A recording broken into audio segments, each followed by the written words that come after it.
Kalian sudah mati dan kehidupan kalian tersembunyi dalam Allah bersama Kristus. Maka matikanlah segala sesuatu yang duniawi dalam diri kalian. Tuhan beserta kita sekarang dan selama-lamanya. Dalam nama Bapa dan Putra dan Roh Kudus. Amin. Bapak, Ibu, saudari-saudara terkasih, anak-anak peserta didik, hari ini kita kembali berkumpul di SMP Saverus 3 Bandar Lampung di hari Rabu 11 September 2024 untuk kembali melaksanakan renungan sabda kita yang akan kita dengar dari Injil Lukas bab 6 ayat 20 sampai 26. Sebelum memulai renungan kita serta baca Injil, marilah kita berdoa. Ya Tuhan Yesus Kristus, dalam menyatukan diri dengan kehendak ilahi yang maha agung, Engkau telah mempersembahkan madah pujian kepada Allah di bumi melalui hati-Mu yang maha kudus, dan sekarang masih melanjutkan mempersembahkan sakramen Ekaristi di mana-mana dan akan tetap meneruskannya hingga akhir dunia. Dengan sungguh-sungguh aku ingin mempersembahkan kepadamu sepanjang hari ini kegembiraan dan penderitaan kami, segala tujuan dan angan-angan kami, semua kesulitan dan hasrat kami, setiap perkataan dan tindakan kami, dengan meneladani Santo Fransiskus Saverus dan kepada hati Bunda Maria yang tak bernoda. Engkaulah Tuhan kami, kini dan sepanjang masa. Amin. Marilah kita persiapkan Injil hari ini dari Injil Lukas bab 6 ayat 20 sampai 26. Tuhan beserta kita sekarang dan selama-lamanya. Inilah Injil Tuhan kita Yesus Kristus menurut Santo Lukas. Dimuliakanlah Tuhan. Lalu Yesus memandang murid-muridnya dan berkata, "Berbahagialah, hai kamu yang miskin, karena kamulah yang mempunyai kerajaan Allah. Berbahagialah, hai kamu yang sekarang ini lapar, karena kamu akan dipuaskan. Berbahagialah, hai kamu yang sekarang ini menangis, karena kamu akan tertawa. Berbahagialah kamu jika karena Anak Manusia orang membenci kamu, dan jika mereka mengucilkan kamu dan mencela kamu, serta menolak namamu sebagai sesuatu yang jahat. Bersukacitalah pada waktu itu dan bergembiralah, sebab sesungguhnya upahmu besar di surga. Karena secara demikian juga nenek moyang mereka telah memperlakukan para nabi. Tetap celakalah kamu, hai kamu yang kaya, karena dalam kekayaan kamu telah memperoleh penghiburan. Celakalah kamu yang sekarang ini kenyang, karena kamu akan lapar. Celakalah kamu yang sekarang ini tertawa, karena kamu akan berduka cita dan menangis.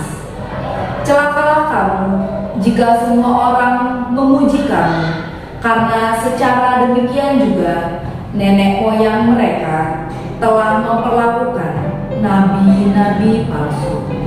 Demikianlah sabda Tuhan. Terpujilah Kristus. Bapak, Ibu, serta anak-anak sekalian, renungan hari ini begitu istimewa. Tuhan justru memberikan peringatan kepada kita. Orang miskin akan berbahagia, tetapi mengapa orang kaya justru dikatakan akan celaka? Tidak mudah mencerna pengajaran Yesus hari ini. Coba perhatikan bagaimana orang akan berbahagia kalau miskin, lapar, dan tidak ada yang dimakan, baik sekarang, nanti, maupun besok. Bagaimana kita bisa bahagia kalau banyak yang membenci kita? Juga lagi, mengapa orang kaya dikatakan celaka? Celakanya gimana? Karena apa? Bukankah kekayaan itu menggambarkan anugerah Tuhan? Mengapa celaka? apabila saya kenyang, bila tertawa, dipuji orang, dan sebagainya? Kita tentu tidak akan bisa tenang melihat dan mengetahui ada saudara kita yang belum bisa makan dan kenyang dengan semestinya, bahkan masih berjuang untuk mendapatkan makanan, sementara kita sendiri masih bisa kenyang dan makan enak. Terkadang kita mau berbuat sesuatu untuk membantu mereka, tetapi tidak tahu caranya. Tambah lagi, orang tidak mau repot dan direpotkan. Yang terakhir ini membuat kita tidak bisa mengulurkan tangan dan membantu rekan kita atau teman kita. Dari pengalaman banyak orang, kita butuh pembelajaran dan latihan agar kita bisa memiliki hati dan juga empati.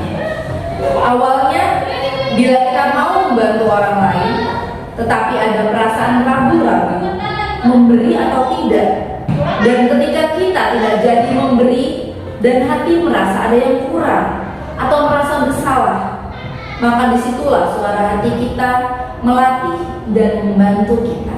Artinya apa? Dari situasi hati tersebut, kita harus memberi kepada mereka yang membutuhkan.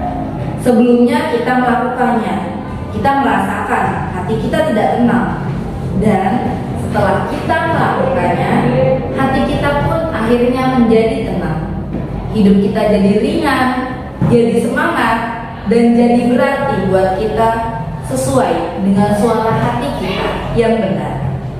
Bagaimana pengalaman kita bila ada orang yang membutuhkan bantuan dari kita, saudara atau kenalan yang mau berutang uang, orang di jalan yang kita temui membutuhkan bantuan, sapaan, dukungan, dan dorongan kita?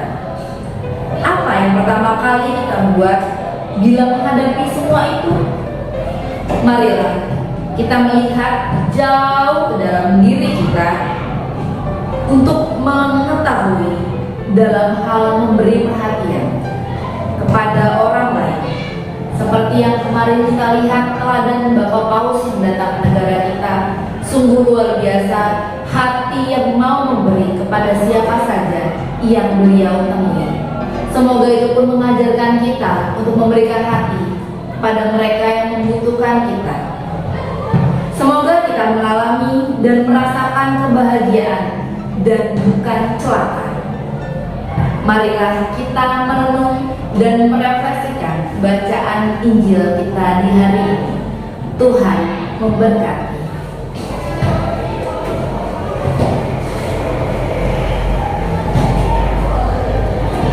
Marilah kita tutup renungan sabda kita hari ini dengan berdoa.